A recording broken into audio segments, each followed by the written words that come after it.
What's up, guys? Today we're going to talk about how to keep a photography journal, why I think it's so important, especially if you're just starting out as a photographer. The purpose of a journal is going to be to kind of document your intentions when you're going into a shoot, then learning from the shoot, and then writing what worked and what did not work.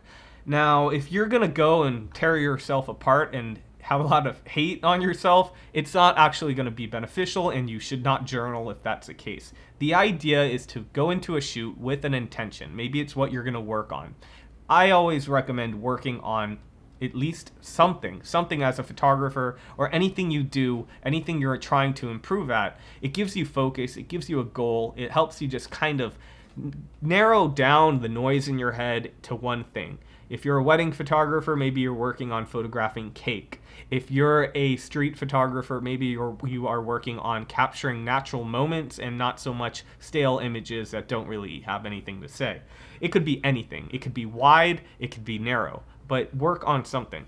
So if you have a photo journal and you're working on something, you can write that out. It could be something you're only going to work on at that one shoot, perhaps. Write it out, do the shoot, and then with empathy, and this is important, with empathy for yourself, you, in a detached way, you write out what worked and what didn't work for you as a photographer.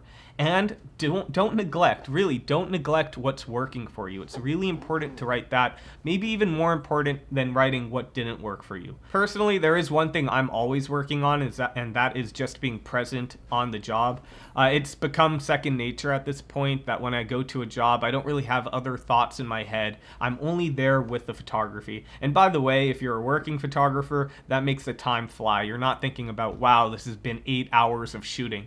No, any moment you're just shooting. You're just present in that moment, and the time is irrelevant, and that's helped me a lot. But I still do work on different techniques or trying different attitudes in how I go and approach a job, that kind of thing.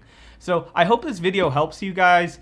I don't think there is a photo product out there for journaling, but I think it would be a good idea if there is. Don't steal my idea.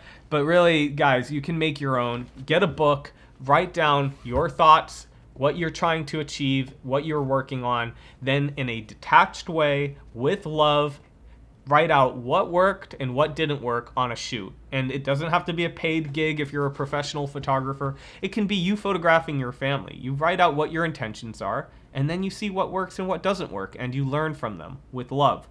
See you guys soon.